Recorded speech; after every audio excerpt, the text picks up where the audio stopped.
அவருடைய கிருபை, அவருடைய உண்மை நம்மை விட்டு விலகுவதில்லை. ஆமென். அவர் நல்லவராய் இருக்கிறார் என்று சொல்லி இருதயத்தின் ஆழத்திலிருந்து ஆண்டவரே உமக்கு ஸ்தோத்திரம் என்று சொல்லி கர்த்தரை உயர்த்தலாம்.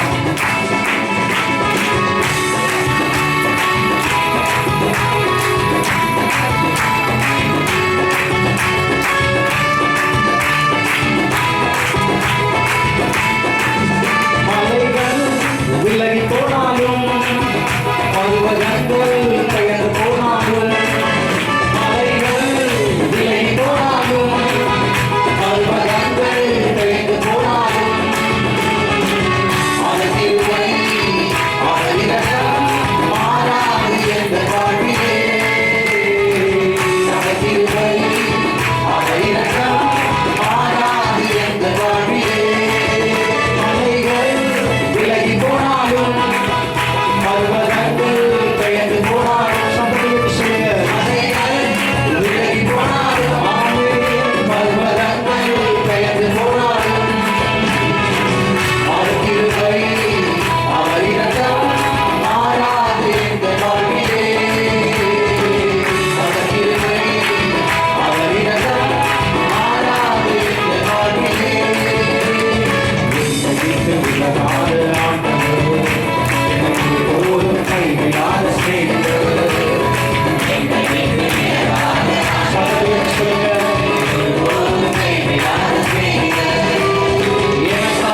ஜீவன் தந்த ரட்சகர் என் வாழ்வில் என்று போதுமானவர் எனக்காக ஜீவன் தந்த ரட்சகர் என் வாழ்வில் என்று போதுமானவர் மலைகள் விலகி போனாலும் பருவதங்கள் பெயர்ந்து போனாலும் மலைகள் விலகி போனாலும் பருவதங்கள் பெயர்ந்து போனாலும் அவர் கிருபை அவரிடம் மாறாது என்ற வாழ்விலே அவர் கிருபை அவரிடம் மாறாது என்ற வாழ்விலே. எரேமியா 30:18-19 வாசிப்போம். கர்த்தர் சொல்லுகிறார்,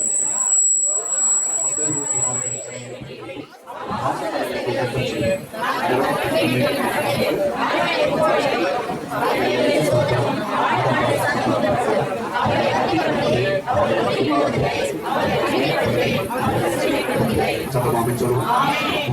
உட்காரலாம்.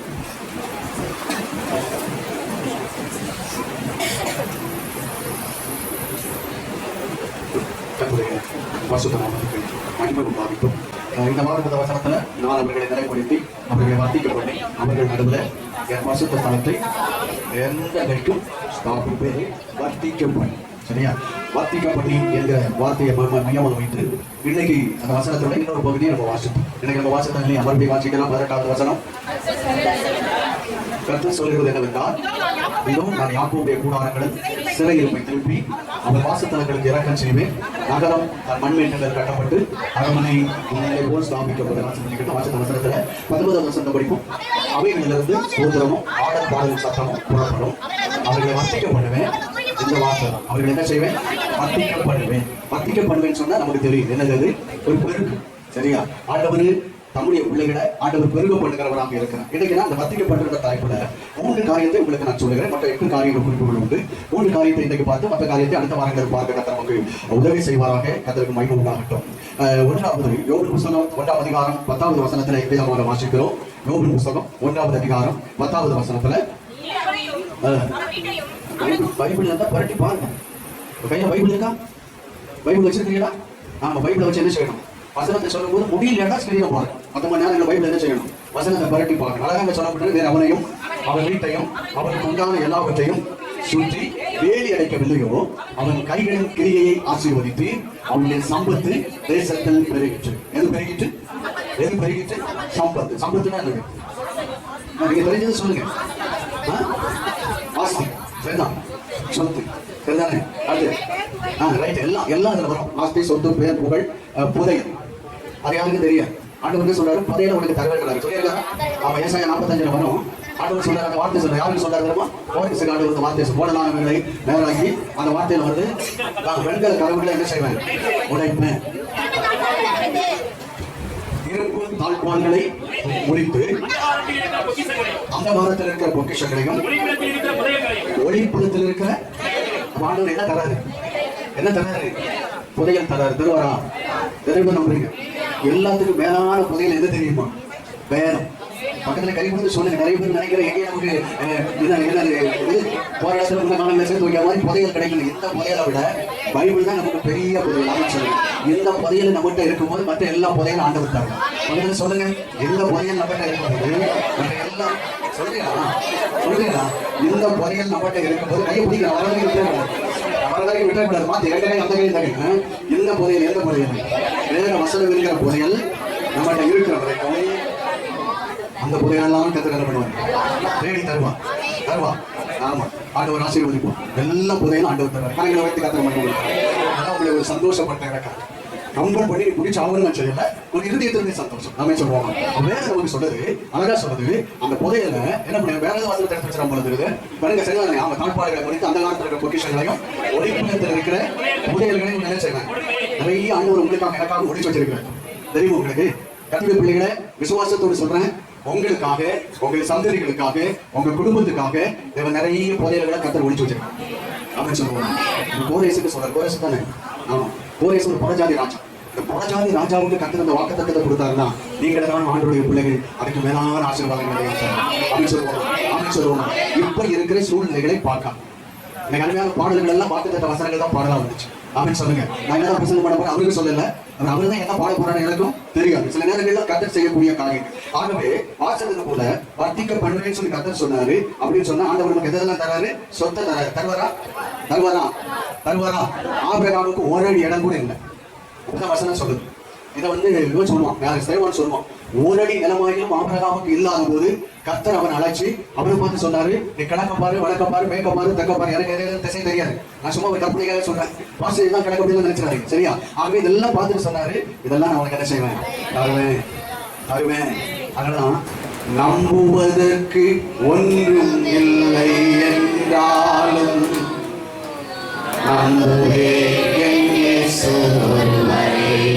சத்தமா பாருங்க.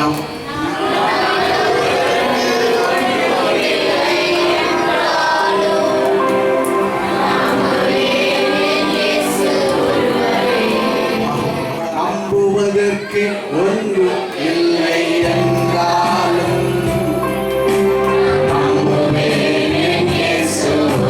பைபிள் காலத்துக்கு நான் நம்புவதற்கு ஒன்றும் இல்லை என்றாலும் நம்புவேன் இயேசு ஒருவரே. நம்புவேன் இயேசு ஒருவரே.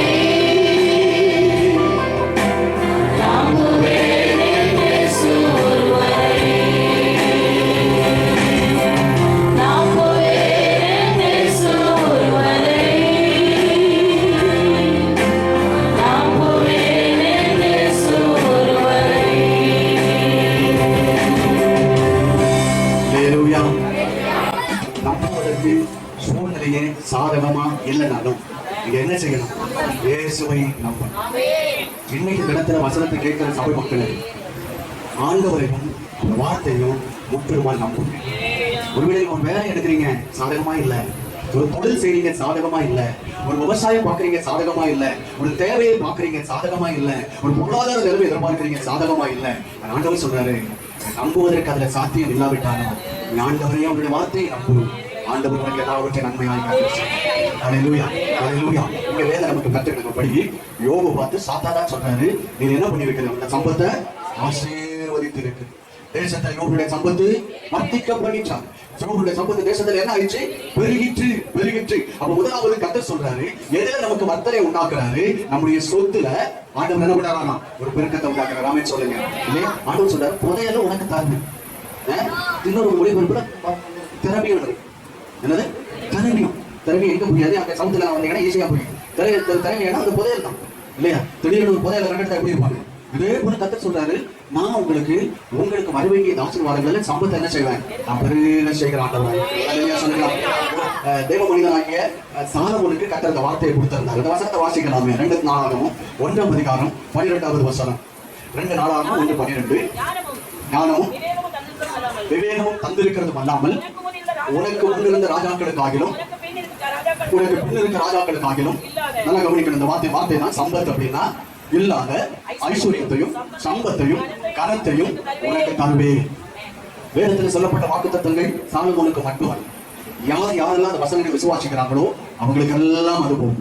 ஆமென் சொல்லுங்க, ஆமென் சொல்லுங்க. சாலமோன் ஆண்டவரிடத்துல சொத்தை பத்தி கேட்கலாம், அவருக்கு எல்லாம் இருந்துச்சு, எனக்கு அப்ப எல்லாம் சம்பாதிச்சு வச்சுட்டார். அவன் அதெல்லாம் கேட்கல. அவன் என்ன பண்ணிட்டான், சின்ன வயதுல அவர் ராஜாங்கத்தில் உட்கார வச்சு ஆண்டவரோட ஜெபத்தை பண்ண, ஆண்டவரே இந்த ஏராளமான ஜனங்களை நடத்துறது எனக்கு என்ன இல்லை. நான் சொல்லுவேன், ஆண்டவர் எத்தனை பேர் சொன்னேன், ஆண்டவரே என் குடும்பத்தை நடத்த எனக்கு ஞானம் தெரியுமா. இந்த வகுப்பு அந்த காலேஜ் படிப்பு படிக்கிறது எனக்கு ஞானம் இல்லை, இந்த வேலை செய்ய எனக்கு ஞானம் இல்லை. நான் சொல்லுவேன், ஆண்டவரே இந்த சபையில் நடத்த ஞானம் இல்லை, இந்த பிரசங்கம் பண்ண எனக்கு ஞானம் இல்லை, உங்களுடைய ஞானத்தை எனக்கு தாழ்வு கேட்பேன். நான் என்னைக்கு ஆண்டவரை ஜெபிச்சு, ஆண்டவரே நான் முடிந்த அளவுக்கு ப்ரிப்பேர் பண்ணிட்டேன், சபையில எல்லா தரப்பு மக்களோடு கர்த்தர் பேசணும்னு சொல்றேன். எல்லா தரப்பு மக்கள் யாரு? சிறு பிள்ளைகள். சிறு பிள்ளைகளோடு கர்த்தர் என்ன செய்யணும்? பேசணும். அடுத்து யாரு? வாலிபர்களோடு கர்த்தர் பேசணும். அடுத்து யாரு? பல வருஷங்கள் சபையில் ஐக்கியமா இருப்பவர்களோடு பேசணும், புதிதாக வருவர்களோடு கர்த்தர் பேசணும். அப்ப பேசுறது பரிசுத்த ஆவியானவர் வரும்போது அந்த வார்த்தைகள் எல்லாருடைய இருதயங்களிலும் அந்த வார்த்தை ஆசீர்வாதங்களை கொண்டு வரும். ஆமென் சொல்லுவோமா, ஆமென் சொல்லுவோமா. எனக்கு அன்பான கர்த்தருடைய பிள்ளைகளே, இங்க ஆண்டவர் அவர் ஆண்டவருடைய ஞானத்தை கேட்டதுனால கர்த்தர் சாலமோனுக்கு சொல்றாரு, நான் உனக்கு எந்த ராஜாக்களுக்கு இல்லாத ஐஸ்வர்யத்தை உனக்கு தருவேன். சம்பத்து, சொத்து, சோகம், பொருள், பணம் இல்லையா, இதெல்லாம் உனக்கு தருவேன்னு சொல்லி கர்த்தர் சொல்றாரு. உனக்கு சம்பளத்தை கொடுப்பேன், அடுத்து உனக்கு என்ன செய்வேன்? பணம். உன்னை யாரும் மதிப்பாங்க. நான் இந்த ஊழியத்தை செய்யறது நீங்க என்ன மதிப்பீடா? இன்னைக்கு பாஸ்டர்ன்றீங்க, பிரசிடன்ட்றீங்க, அண்ணன்றீங்க, இவங்கெல்லாம் தாத்தான்றாங்க, சிலர் ஐயான்றாங்க. இந்த ஐயான்னு மதிப்பு எங்க இருக்கு சொல்லுங்க? இந்த மதிப்பு பெறுறதுக்கு என்ன இருக்கு? அந்த ஒண்ணு ஒரு சொக்குங்க, அந்த ஒரு சொக்குமே கிடையாது. யார் கொடுத்த தானம்? யார் கொடுத்த தானம்? ஆண்டவர் கொடுத்த தானம். நீங்க வேலை செய்கிற இடத்துல பலராலே குணப்படுத்தக்கூடிய அளவுல தேவன்களை ஆனர் பண்ணுவார், தேவன்களை காண பண்ணுவார், தேவன்களை கனம் பண்ணுவார். அல்லேலூயா. கர்த்தர் உங்களை கனப்படுத்துவார் சகோதரா, கர்த்தர் உங்களை கனப்படுத்துவார் சகோதரி. நீங்கள் குடும்பத்திலே கனமற்றவர்களாக இருந்தாலும், சமுதாயத்திலே கனமற்றவர்களாக இருந்தாலும், ஆண்டவருடைய வசனம் சொல்லுகிறது, தேவன் உங்களை ஆனர் பண்ணுகிற கர்த்தர். அல்லேலூயா, அல்லேலூயா. ஆண்டவர் சாலமோனுக்கு பார்த்து சொல்றாரு, இப்படிப்பட்ட ஆசீர்வாதங்கள் எல்லாம் உனக்கு என்ன செய்வேன், நான் தர போறேன் அப்படின்ற. நிறைய நேரத்துல லேவி கோத்திரத்துக்கு ஒரு ஆசீர்வாதத்தை மோசே கொடுக்கணும். அந்த வசனத்தை கொஞ்சம் வாசிக்கலாமே. உபாகமத்தின் புத்தகம் 33வது அதிகாரம் 8வது வசனம். 8வது வசனம். லேவியை குறித்து நீ மாசாவியை பரீட்சை பார்த்து மேரிமாவின் தன்னிடத்தில் வாக்குவாதம் பண்ணின உன் பரிசுத்த புருஷன் வசமாய் உன்னுடைய தும்மின் ஊரின் எதிரிகள் இருப்பதாக உன் தகப்பனுக்கும் உன் தாய்க்கும் நான் உங்களை பாரேன் என்று சொல்லி தன் சகோதரை அங்கீகரியாமல் தன் பிள்ளைகளையும் அறியாமல் இருக்கிறவன் வசமாய் அவைகள் இருப்பதாக அவர்களுடைய வார்த்தைகளை கைக்கொண்டு உங்களுடைய உடன்படிக்கையை காக்கிறவர்கள் அவர்கள் யாக்கோபுக்கு உடைய நியாயங்களையும்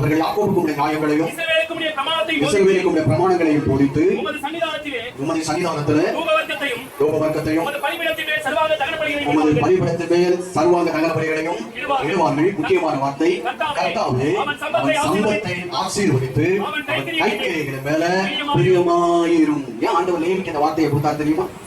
மோசே மூலமா ஏன் லேவிக்கு இந்த வார்த்தையை கொடுத்தார் தெரியுமா? லேவி என்றால் என்னது? கர்த்தரை ஆராதிக்கிறார், கர்த்தரை துதிக்கிறார், ஆசரிப்பு கூடாரத்திலே ஆண்டவருக்காக பணிவிடை வேலைகளை செய்கிறவர். இந்த லேவிக்கு அது மட்டுமல்ல, ஒரு முறை நீங்க நல்ல புத்தகம் தெரிஞ்சுக்கணும். மோசே மலையில் இருக்கிறாரு, ஜனங்கள் மோசே வர தாமதித்த போது என்ன செய்கிறார்கள்? ஒரு கல்லுக்குட்டியை செய்து வழிபாடு செய்து கொண்டிருக்கிறார்கள். நம்ம வீடு எப்படி இருந்து கொஞ்சம் பார்க்கணும், அப்படி கொண்டு வர வெளியில யாரு? கர்த்தருக்கும் பரிசுத்தம். என் வீடு எப்படி இருக்கு? என் வீட்டுல பரிசுத்தம் இருக்கா? இருக்கா?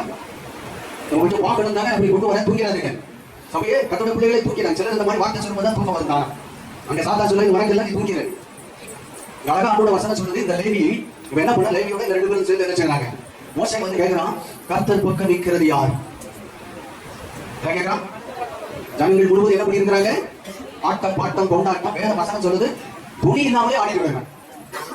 மோசே வரான், முதல்ல தேவன் எழுதி கொடுத்த அந்த கற்பனையோடு வரான். முதல்ல அதை யார் எழுதி கொடுத்தார்? ஆண்டவர் தான் தன்னுடைய கையால் எழுதி கொடுத்தார். ரொம்ப வீரமா கீழே வந்தா இங்க என்ன நடக்குது? அந்த மோசையே வாங்கிட்டான். கற்பனை என்ன பண்ணிட்டான்? முடிச்சு போட்டு மறுபடியும் கேட்கறான், கர்த்தர் பக்கம் நிற்கிறது யாரு? அப்படி நிற்கிறது யாருன்னு வரும்போது எந்த கோத்திரம் கூட வந்து நிற்குது? லேவி கோத்திரம் வந்து நிற்குது. அவன் சொல்றான், தகப்பனு பார்க்காத, அம்மானு பார்க்காத, பிள்ளைன்னு பார்க்காத, சொந்தன்னு பார்க்காத, எதையும் பார்க்காத, என்ன செய்ய லேவிய முகம் பார்த்து ஊழியம் செய்ய முடியாது. ஆமென் சொல்லுங்க, ஆமென் சொல்லுங்க. அதனாலதான் சபையில பிரசங்கம் பண்ணும்போது யாரையும் முகத்தை என்ன செய்யறது இல்லை. வெட்டு ஒண்ணு. சில நேரங்களில் சொல்லுவாங்க, அடுத்து என்ன சொல்லுவாங்க? உப்பு. அடுத்து என்னது? அது அங்கேதான் அடிக்கடி சொல்லுவாங்க. நான் அடுத்து என்ன பண்ணுவேன்? அவங்க அடுத்த அந்த சதை கூட உப்பு வச்சா எப்படி இருக்கு? நல்லா இருக்குல்ல, நல்லா இருக்குல்ல. அதனாலதான் சில நேரம் பிரசங்கம் பண்ணும்போது சிலருக்கு அடுத்து உப்பு வைக்கிற மாதிரி, சிலருக்கு என்ன இருக்கும்? ஆண்டவர் மோசே போய் சொல்றாங்க, கர்த்தர் பக்கம் யார் நிற்கிறாங்க? லேவி வந்து நிற்கிறான். அப்ப அவன் சொல்றாங்க, என்ன செய்? முகம் பாராம வெட்டணும். லேவி என்ன பண்ணிட்டான்? அவன் அம்மான்னு பார்க்கல, பொண்டாட்டியை கூட பார்க்கல, என்ன பண்ணிட்டான்? எல்லாம் வெட்டணும். இங்க அழகா சொல்லப்பட்டிருக்கிறது, நீ கர்த்தருக்கு முன்னால இப்படி வைராக்கியம் இருந்ததுனால 10வது வசனத்துல அவர்கள் யாக்கோபுக்கு நியாயங்களையும் இஸ்ரவேலுக்கு பிரமாணங்களையும் போதித்து உமது சன்னிதானத்தில் தூப வர்க்கத்தையும் உமது பணிவிடத்தில் சர்வாக நகர்வரிகளையும் இப்படி கர்த்தருக்காக வைராக்கியமாக இருந்ததுனால அவனுக்கு தேவன் அந்த ஊழியத்தை கர்த்தர் கொடுத்தான். அவன் சொல்லுங்க, அவங்களுக்கு சொன்னேன், சபையில கர்த்தர் உங்களுக்கு தருகிறது வேலைன்னு நினைச்சிடும். நீங்க செய்யறது என்ன இல்ல? ஜாப் இல்ல. ஜீவனும் ஆகாசம் இந்த இடத்துல வந்து சுத்தம் பண்ணி ரெடி பண்றது அது அவர்களுக்கு ஜாப் இல்ல. ஆராதனை செய்த ஊழியமா இருந்தாலும், ஒருவேளை டீ பண்ணி கொடுக்குற ஊழியமா இருந்தாலும், யூத் ஊழியமா இருந்தாலும், சண்டே கிளாஸ் ஊழியமா இருந்தாலும், இது நமக்கு என்ன இல்ல? இந்த ஜாப் இல்ல, இது வேலை அல்ல. வேலைன்னா நமக்கு என்ன கிடைக்கும்? அது சம்பளம் கொடுக்கறது இல்லை. உங்களை நீங்கள் கர்த்தருக்காக தன்னிச்சையாக தன்னார்வமாக அர்ப்பணித்து தியாகம் பண்ணி ஒப்பு கொடுத்து கீழ்ப்படிந்து எந்த சூழ்நிலையிலும் என் ஆண்டவர் எனக்கு தந்த ஊழியத்தை நான் உண்மையோடும் உத்தரவாதத்தோடும் செய்வேன் என்று ஒப்பு கொடுத்து செய்கிறதாக பணிவிடை. அவன் சொல்லுங்க, அவன் சொல்லுங்க, லேவி கோத்திரம் அதை கர்த்தருக்காக பணிவிடையாக எந்த எதிர்பார்ப்பும் இல்லாமல் அவர்கள் ஆண்டவருக்காக இதை செய்த முடியினாலே ஆண்டவர் லேவியருக்கு பணிவிடையை கொடுத்தார். தேவனுடைய ஆலயத்துல பணிவிடை செய்வதற்கும் ஆராதனைக்கு உதவி செய்வதற்கும் தேவன் நோக்கத்தை நிறைவேற்றுவதற்குள்ள ஒரு மகா மேன்மையான பொறுப்பை கர்த்தர் அவர்களுக்கு கொடுத்தார். அல்லேலூயா, அல்லேலூயா. ஆகவேதான் அந்த அடுத்த வசனத்துல அழகா சொல்றாரு, ஆண்டவர் கர்த்தாவே அவன் சம்பத்தை என்ன செய்திருக்கிறார்? ஆசீர்வதித்திருக்கிறார். ஆமென் சொல்லுங்க. சபை உங்களுக்கு பிரதிபலன் கொடுக்கல, சபை உங்களுக்கு என்ன இல்ல? சம்பளம் கொடுக்கல. ஆண்டோட வசனம் சொல்றது, உங்களுடைய சம்பத்தை ஆண்டு வரணும். இல்லையா சொல்லுங்க. ஒரு நிமிஷம் கண்களை எல்லாரும் ஒரு நிமிஷம் கண்களை கொடுங்க. சம்பத்தை கர்த்தர் ஆசீர்வதிப்பான். நீங்க என்னென்ன காரியங்களில ஆசீர்வாதம் வேணும்னு விரும்புறீங்க? அது வேலையா இருக்கலாம், வருமானமா இருக்கலாம், பதவி உயர்வா இருக்கலாம், ஒரு இடமா இருக்கலாம், பிள்ளைகளுடைய எதிர்காலமா இருக்கலாம், அல்லது பிள்ளைகளுடைய உயர்வா இருக்கலாம், உங்களோட பிரச்சனைகளா இருக்கலாம், சரிய சுகவீனங்களா இருக்கலாம். கர்த்தர் ஒரு நிமிஷம் எல்லாம் கண்களை மூடி ஜெபம் பண்ணுங்க. ஆண்டவர் சொல்றாரு, கர்த்தாவே என் கை சம்பத்தை ஆசீர்வதித்து லேவி கர்த்தருக்காக வைராக்கியமாக நின்றதனால அன்பான சபையே கர்த்தர் லேவியை கர்த்தர் ஆசீர்வதித்தார். லேவியுடைய கை கிரியைகளை ஆண்டவர் ஆசீர்வாதத்தை கொண்டு வந்தார். அவர் செய்கிற வேலையை கர்த்தர் பிரியமாய் இருந்தார் என்று சொல்லப்பட்டிருக்கிறது. நம்ம வேலை கர்த்தர் பிரியமாய் இருக்கிறாரா? இன்றைக்கு கண்களை மூடி ஜெபித்துக் கொண்டிருக்கிற சகோதரா, சகோதரி, தாயை, தகப்பனே, வாலிப தம்பி, தங்கச்சி, சிறு பிள்ளைகளே, உங்கள் மேல கர்த்தர் பிரியமாய் இருக்கிறாரா? ஆண்டவர் உங்கள் மேல என்ன செய்யணும்? பிரியமாய் இருக்கணும்.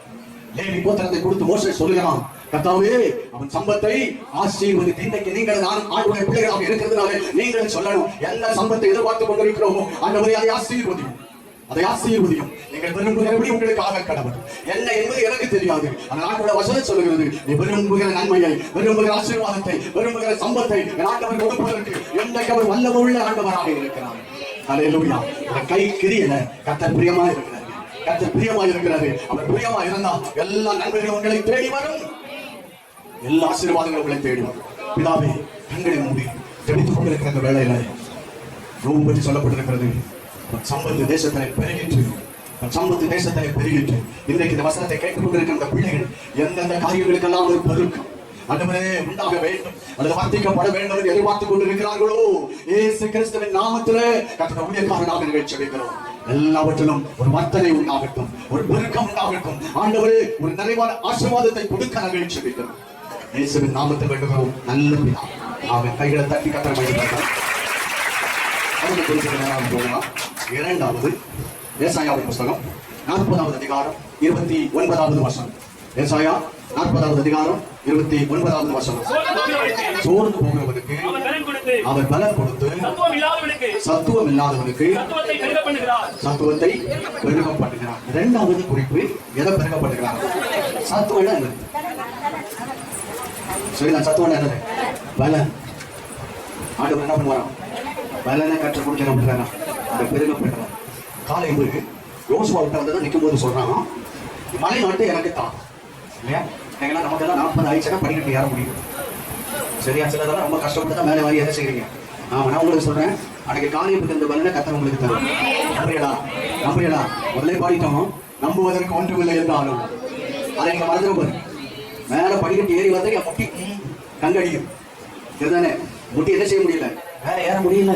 கீழே இருந்தா நல்லா இருக்குமே, சீக்கிரம் போயிடுவோம்.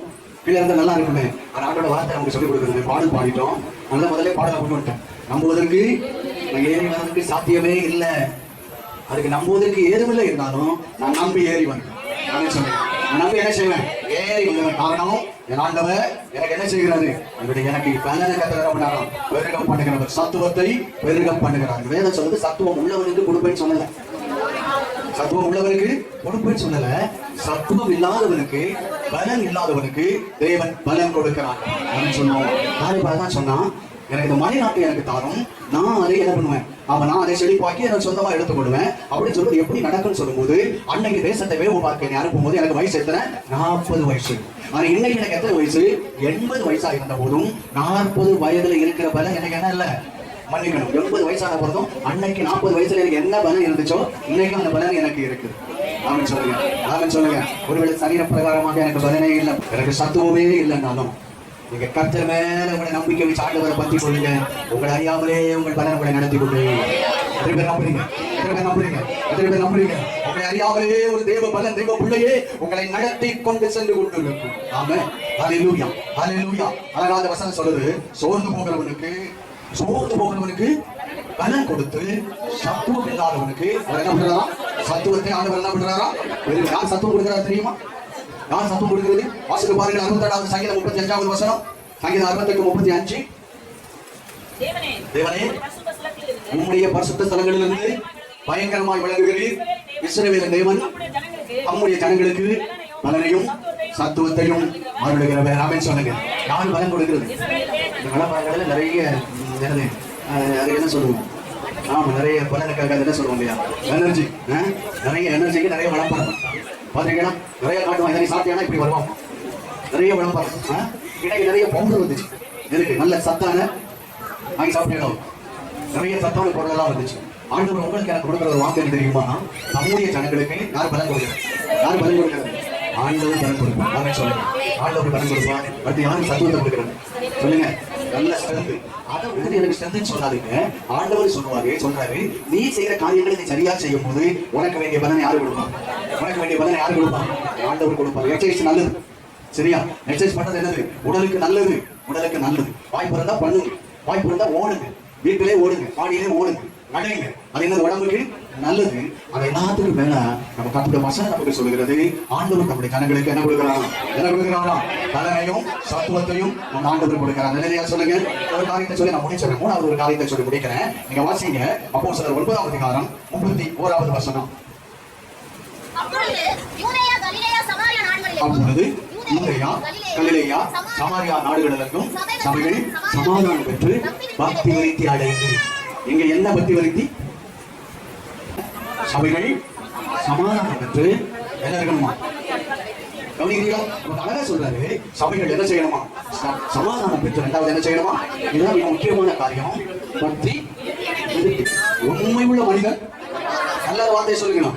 உண்மை உள்ள மனிதன் அதை விட்டுருவாங்க, பரிபூர்ண ஆசீர்வாதத்தை போயிடுவாங்க. உண்மை உள்ள மனுஷன் பரிபூர்ண ஆசீர்வாதம். உண்மையா இருக்கு, மேலே உண்மையா இருக்கு. தவிர அவர் பணத்தை என்ன செய்யாதீங்க, விரும்பாதீங்க. நான் எப்பவும் சொல்லுவேன், உழைப்பு தான் நம்மகிட்ட நிற்குமே தவிர அவரா வணிகிற எந்த பணம் என்ன செய்யாது, அது வந்தது போலவே போயிடும். வந்தது போல என்ன செஞ்சிடும், போயிடும். உண்மையா உழைங்க, உண்மையா செயல்படுங்க, உண்மையா ஆராதிங்க, உண்மையா சபைக்கு வாங்க, உண்மையா கர்த்தருக்கு கொடுங்க. என்றைக்கு இருந்தாலும் கூட உண்மை உங்களை ஆசீர்வதிக்கும். அல்லேலூயா. உள்ள மனிதன் பரிபூர்ண ஆசீர்வாதங்களை பெறுவான். அந்த வசனத்தை அடுத்த போது மறந்துடுவோம். ஐஸ்வர்யமான ஆகும்படி தீவிக்கிறவனும் ஆக்கினைக்கு தப்பான். இப்ப அதை எல்லாம் எடுக்க முடியாது. அப்புறம் பார்த்து நீதிமொழிகள் உண்மை உள்ள மனுஷன் எப்படி இருப்போம்? பரிபூர்ண நான் வந்து பணக்காரன் ஆகணும், அதுக்கு நம்ம என்ன தீவிரப்பட்டனா நமக்கு என்ன உண்டு? ஆக்கினை, தண்டனை. நமக்கு அதுக்கு தண்டனை உண்டு வசனம் சொல்லுகிறது. ஐஸ்வர்யமான தீர்க்கிற ஆக்கினைக்கு தப்பா. அடுத்த நீதிமொழிகள் அதே வசனம் சொல்லுது. கர்த்தருடைய ஆசீர்வாதம், எல்லாரும் சொல்லுங்க, கர்த்தருடைய ஆசீர்வாதம் ஐஸ்வர்யத்தை தரும். யாருடைய ஆசீர்வாதம்? ஆண்டவர் கொடுக்கிற ஆசீர்வாதம் எனக்கு என்ன உண்டாக்கும்? எனக்கு ஒரு முன்னேற்றத்தை உண்டாக்கும், ஒரு பெருக்கத்தை உண்டாக்கும். கர்த்தருடைய ஆசீர்வாதம் ஐஸ்வர்யத்தை தரும். அதோட ஆண்டவர் என்ன பண்ண மாட்டாங்க? நான் எப்பவும் தோணும், ஆண்டவரே வேதனை இல்லாத ஆசீர்வாதத்தை கொடுத்தாங்க. பிள்ளைகளுக்கு நான் தான் சொல்லுவேன், வேதனை இல்லாத ஆசீர்வாதத்தை கொடுங்க. எதிர்ப்பு நம்புறீங்க, எனக்கு வரைக்கிற ஆசீர்வாதம் என்ன இருக்கக்கூடாது? ஆசீர்வாதத்தில் எது இருக்கக்கூடாது? வேதனை இருக்கக்கூடாது. தேவன் அந்த நிறைவான ஆசீர்வாதங்களை கத்த தராரு. சபை என்ன செய்யணுமா? பக்தியில விருத்தி அடையும். நம்ம வைக்கிற பக்தியில என்ன செய்யணும்? கட்டு வந்தவங்களுக்கு தெரியும். மணிக்கணப்பா முட்டியில் இருப்பான், மணிக்கணப்பா கணக்கா நிகழ்ப்பாங்க.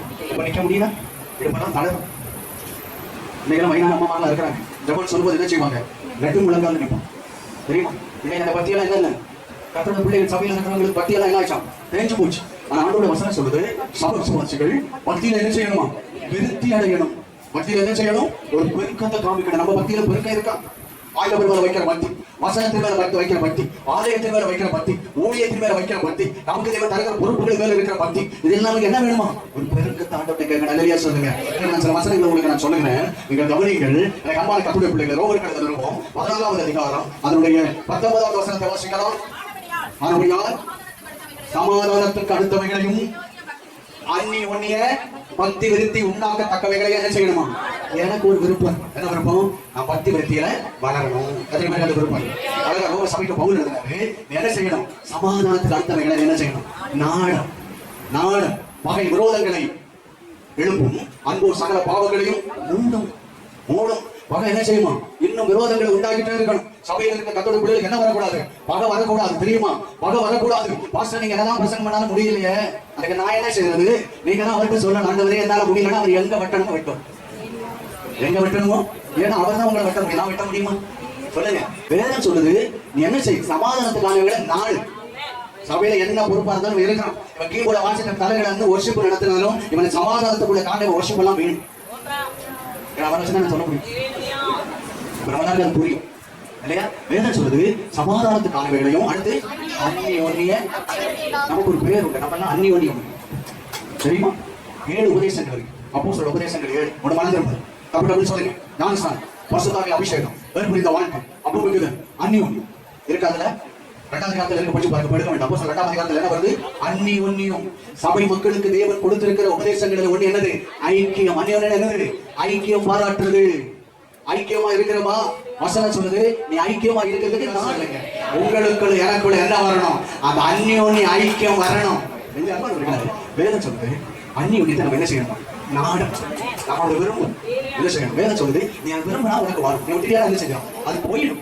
பாக மையோக்கியால நமக்கு என்ன செய்யக்கூடாது? எடுக்கக்கூடாது. இன்னொரு வசனத்தை சொல்லி நான் முடிக்க விரும்புகிறேன். மறுபடியும் இன்னொரு பகுதியை வாசிக்கலாம். வாசிப்பு 8ஆம் அதிகாரம் 12 வசனங்கள் வேகமாக.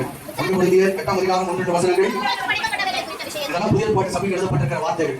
விக்கிரகங்கள் படைக்கப்பட்டவர்களை குறித்த விஷயத்தில் நம்ம எல்லாருக்கும் அறிவு உண்டு என்று தெரியுமே. அறிவு இருமாப்பை யாரும் சொல்றது, நம்ம எல்லாம் விக்கிரகத்தை படைக்கிறத சாப்பிட மாட்டோம். அதுல நமக்கு என்ன இருக்கு? ஆனா ஐக்கியமா இருக்கிறதுக்கு அறிவு. ஹலோ வசனம் வருதா? வசனம் வருதா? ஆனா என்ன செய்வோம்? ஐயோ ஒரு விக்கிரகத்தை என்ன செய்ய மாட்டேன். நான் யாருங்க? பெரிய நான் சபைக்கு போறோம், இதெல்லாம் என்ன செய்ய மாட்டோம். அதுல அறிவு இருக்கு. ஆண்டவர் சொல்றாரு, இதுல உனக்கு அறிவு இருக்கு. யார்கிட்ட சபை? பொருந்திய சபையை சொல்றாரு. அந்த அறிவு நமக்கு என்ன உண்டாகும்? அந்த அறிவு நான் என்ன செய்ய மாட்டேன், சாப்பிட மாட்டேன். அடுத்து அடிக்கிறாரு அன்போ. மற்றவங்க மேல ஒரு அன்பு, தவறான அன்பா புரிந்து கொள்ளக்கூடாது. அன்புல பலவிதம் கிடையாது. சரியா? ஆண்டவர் மேல வைக்கிற அன்பு, புருஷன் மனைவி மேல உள்ள அன்பு, சக மனிதன் மேல உள்ள அன்பு. நான் வந்து லவ் பண்ற அந்த அன்பை சொல்லல, தப்பா புரிஞ்சிடக்கூடாது. சரியா? இங்க சொல்லப்பட்டிருக்கிறது அன்போ பக்தி விருத்தியை உண்டாக்கும். நமக்குள்ள என்ன வேணும்? எதுல வளரணும்? எது பெருகணும்? நான் நினைக்கிறேன் வருங்காலத்துல நம்ம சபை முழுவதும் அந்த பக்தி விருத்தி ஐக்கிய இடத்துல பெருகை செய்வாங்க. நாம சொல்லுவோமா? என்னதுல சில வசனங்கள் வந்து நோட் பண்ணிக்காங்க. எபேசியர்கள் வருவோம். அதுல 4வது அதிகாரம் 29வது வசனத்தை பத்தி பாருங்க. எபேசியர் 4:29. இங்க சொன்னது கெட்ட வார்த்தை ஒன்றும் உங்கள் வாயிலிருந்து என்ன செய்ய வேண்டாம், புறப்பட வேண்டாம். பக்தி விருத்திக்கு ஏதுவான நல்ல பக்தி விருத்திக்கு ஏதுவான நம்ம வாயில என்ன வருவாது? யாராவது கெட்ட வார்த்தை பேசுங்க, வாயை போய் இப்ப நிறைய பெனாயில் வந்துருக்கு. எவ்வாறு நினைக்க வேண்டாம். சில வாயில சாரணமா வரும். பெற்றோர் பேசுறீங்கன்னா பிள்ளை வாயில வரும். உங்க பிள்ளை யாராவது கெட்ட வார்த்தை பேசுறாங்களா? கெட்ட வார்த்தை பேசுறீங்களா? பேசுறீங்களா கெட்ட வார்த்தை? சில வாயில தாராளமா வரும். ஒண்ணு இன்னைக்கு ஜெபம் பண்ணும்போது கழுவிட்டு போங்க. இல்ல வீட்டுல போய் பெனாயில் இருக்கு, மாத்தி வேற ஆசிரியர் ஊத்திடாதீங்க. பெனாயில நீங்க ஊத்திடாதீங்க. சொல்லுவார் பாஸ்டர் தான் பண்ணோம். பெனாயில் ஊத்தி கழுவுறதுக்கு வாயை கழுவ வேண்டிய இடம் ஆண்டோட பிரசன்னம் அப்படின்னு சொல்லுங்க. எல்லாரும் யோசிக்கிறீங்களா? யாரும் என்ன செய்ய போகுது? கெட்ட வார்த்தை பேசுறது. கெட்ட வார்த்தை சொல்றது. கெட்ட வார்த்தை ஒன்றும் வாயில என்ன செய்ய போகுது? ரொம்ப கேவலமா பேசும். வார்த்தை எப்படி வரும்? ரொம்ப கேவலமா பேசும். நான் சொல்லுவேன், ஒரு வாழை தூக்கி சவுத்துல வச்சேன்னா இந்த வாழை என்ன வரும்? மறுபடியும் வரும். இன்னைக்கு நான் ஒரு நாள் என்ன செய்யும்? நம்ம அடிச்ச வாழை நமக்கே தெரியும். அப்ப யோசிப்போம், ஐயோ நான் அன்னைக்கு பேசு. கெட்ட வார்த்தை ஒன்று ஒரு வாயிலிருந்து புறப்பட வேண்டாம். பக்தி விருத்திக்கு ஏதுவான நல்ல வார்த்தை. கெட்ட வார்த்தை இருக்கு, நல்ல வார்த்தை. கெட்ட வார்த்தை வளர்த்தான். சபைக்கு என்ன வார்த்தை வரும்? நல்ல வார்த்தை வரும். பேசுகிற வார்த்தை எப்படி வரணுமா? நல்ல வார்த்தை என்ன வார்த்தை பாச? மற்றவங்களை பார்க்கும்போது சாபம் விடக்கூடாது. ஒரு நாள் நீ நல்லா இருக்க மாட்டான்னு சொல்லாது. இது என்ன வார்த்தை? கெட்ட வார்த்தை. நீ என்னைக்கு என்ன செய்வேன்? பிடிக்கலையோ நீ நல்லா இருப்பான்னு சொல்ல. அந்த வார்த்தைக்கு அவங்க பார்த்துட்டு உங்களுக்கு வந்து நான் நல்லா இருப்பேன்னு சொல்றது யாருக்கே வருது, எனக்கே வருது. அடுத்து என்னது? நல்ல வார்த்தை அதே என்ன செய்யணுமா? கேட்கிறவர்களுக்கு நான் பேசுற வார்த்தை மற்றவங்களுக்கு பிரயோஜனமா இருக்கா? சமையலை முடிச்சு பேசுறமே, வீட்டுல போய் அங்க பேசுறமே, வேலை ஸ்தலங்கள்ல பேசுறமே, வெளியிடங்கள்ல பேசுறமே, கல்லூரியில பேசுறமே, பள்ளிக்கூடத்துல பேசுறமே, இதெல்லாம் பிரயோஜனமா இருக்கா? நம்ம பேசுற வார்த்தை எப்படி இருக்கணுமா? யாருக்கும் பிரயோஜனமா இருக்கணுமா? கேட்கிறவர்களுக்கு என்ன செய்யணுமா? இதெல்லாம் நம்ம சரி பண்றது பரிசுத்த ஆவியானவர் கொடுக்கிறார். ஹல்லேலூயா, ஹல்லேலூயா. இன்னைக்கு நம்ம 3 காரியங்களை பார்த்தோம். நம்பர் 1 சொல்லுங்க, எதுல நமக்கு விருத்தி வேணும்? நம்முடைய சம்பத்தை கத்த விருத்தி அடைய போறார். 2வது நம்முடைய பலம், நம்முடைய ஸ்ட்ரெல்த் ஆண்டவர் பெருகப்பட போறார். 3வது நம்முடைய பக்தி விருத்தி. நம்முடைய பக்தி என்ன செய்யணும்? வளரணும். நல்ல விதங்களை பக்தி என்ன செய்யணும்? வளரணும். ஜெப உதவிக்கு போதகர் ஏ.ஜி. பால், பிலதெல்பியா பரிசுத்த சபை, சுப்பிரமணியபுரம், திருச்சி. அலைபேசி எண் 9244605832. போதகர் பி. ஞானதாஸ், பிலதெல்பியா பரிசுத்த சபை, குமரேசபுரம், திருச்சி.